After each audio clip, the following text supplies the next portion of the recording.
네, 강서구청장 보궐선거에 대해 다뤄보고 있는데요. 한편 이 새로운 강서구청장을 뽑는 선거가 지금까지 몇 번이나 있었을까요? 제1회 전국 동시지방선거 때부터 총 9번이었습니다.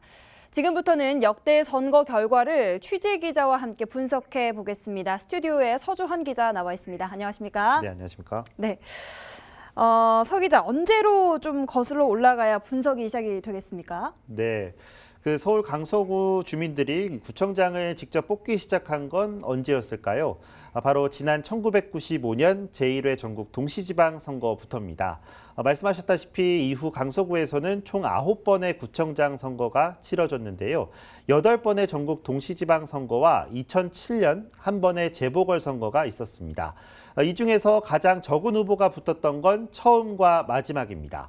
제1회와 8회 때 여야 후보가 1대1 맞대결을 펼쳤는데요. 3회 때와 5회, 6회는 총 3명의 후보가, 또 2회 때와 4회, 그리고 7회는 총 4명이, 또 마지막으로 2007년 재보궐선거 때가 가장 많았었는데 5명의 후보가 경쟁을 벌였습니다. 후보 수로만 따지면 이번 보궐선거가 역대급으로 가장 많습니다. 총 7명, 모두 정당 소속이고요. 과거와 다르게 이 무소속이 없다는 것도 특징 중에 하나입니다. 네, 이번 보궐선거가 그 어느 때보다 정말 치열하겠습니다. 30년 가까이 여러 후보들이 강서구청장 자리를 두고 경쟁을 해봤는데 그럼 역대 좀 전적들이 궁금합니다. 어땠나요? 네, 2000년대 접어들면서 강서구청장 자리는 여야가 3번씩 차례로 차지를 했습니다. 2002년부터 당시 한나라당 후보가 내리 3번 당선이 됐고요. 2010년부터는 민주당 후보가 또 내리 3번 당선됐습니다. 그러다 바로 직전 선거였죠. 제8회 전국 동시지방 선거 때 지금의 국민의힘이 다시 자리를 따냈는데요. 반대로 민주당 입장에서는 12년 만에 패배를 맛보게 됐습니다. 이렇게 지난 선거들의 결과를 살펴보면 과연 이번 선거에서는 어떤 흐름이 이어질까 더 궁금해지는데요.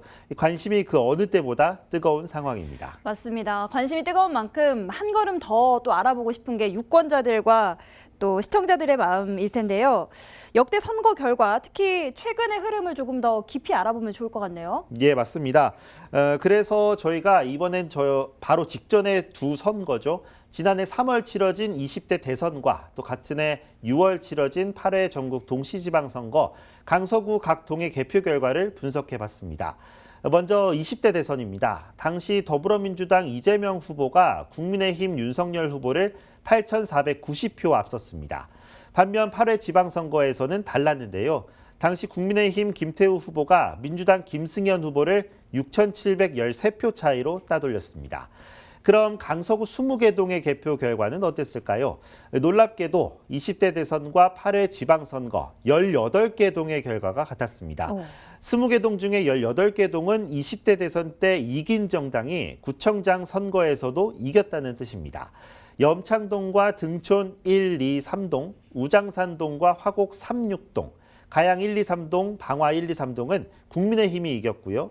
화곡 본동과 화곡 1, 2, 8동, 발산 1동은 더불어민주당이 두 선거에서 모두 1위를 차지했습니다. 와, 18개 동이나 결과가 같았다는 게 정말 신기한데요. 20개 동 중에 18개 동이 같았고 예. 그러면 결과가 달랐던 곳이 2개 동뿐이었다는 건데 어디입니까? 예, 궁금하시죠? 예. 바로 화곡 4동과 공항동입니다. 두 곳 모두 대선 때는 민주당에게 1등을 줬지만 구청장 선거에서는 국민의힘의 표심이 쏠렸습니다. 이 화곡 4동과 공항동은 다세대 주택이 밀집해 있다는 것과 또 지역 개발에 대한 욕구가 상당하다는 공통점이 있는데요. 이번 보궐선거에서는 과연 어떤 후보 또 정당의 표심이 집중될지 주요 관전 포인트 중 하나로 챙겨보시면 좋을 것 같습니다. 또 앞서 화곡 4동과 공항동뿐만 아니라 나머지 18개 동도 이번 선거 결과를 장담할 수는 없는 상황이겠죠. 이번 보궐선거, 그렇기 때문에 내년 총선의 전초전이라는 타이틀로 각 정당이 지금 총력을 기울인 만큼 이 결과에 대한 기대감이 그 어느 때보다 높아진 상태입니다. 하지만 각 진영에서 7명의 후보들이 나섰다는 점, 또 추석 연휴가 길었다는 점 등이 변수로 작용할 수 있는데요. 그런 상황 속에서 투표율이 또 얼마나 나올지가 관건이라고 할 수 있습니다. 네. 이렇게 지난 강서구청장 선거들의 결과들을 살펴봤습니다. 보궐선거 정말 얼마 남지 않았는데요. 앞으로도 강서구청장 보궐선거 소식 계속해서 전해주셔야겠습니다. 서주원 기자와 강서구청장 선거 역대 전적 알아봤습니다. 말씀 잘 들었습니다. BTV 뉴스를 더 많이 보고 싶으시다면 여기 구독 버튼을 눌러주세요. 추천 영상도 누르면 바로 재생됩니다. 또 다양한 서울 소식을 보고 싶으시다면 휴대폰에서 가지 앱을 다운로드 해보세요. 저희 BTV 뉴스를 시청해주셔서 감사합니다.